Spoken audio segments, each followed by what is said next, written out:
Russia has reiterated its threat to use nuclear weapons if Russian territory is attacked with conventional weapons. A key official has made the threat as Russia attempts to fold occupied parts of Ukraine into the Russian Federation. With Russian losses still mounting on the battlefield, a top Kremlin official is reiterating his country's threats to use nuclear weapons in Ukraine, saying Vladimir Putin's warning was no bluff, and even setting conditions for their use,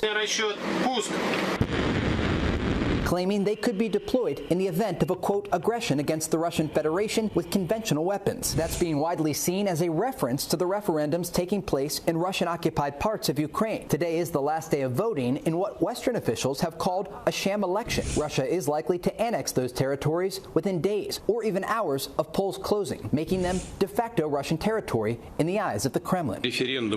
Saving people in all the territories where the referendum is held is at the top of our minds and at the center of our attention. Meanwhile, Russians are still leaving the country in big numbers to avoid being called up to fight in Ukraine. More than 250,000 have left so far, with long lines being reported at almost every border crossing. Many of those who couldn't get out in time say they were never supposed to be mobilized in the first place. I have 2 children, a wife, and an elderly mother, and I have hypertension. They sent me immediately. There was no medical examination, nothing.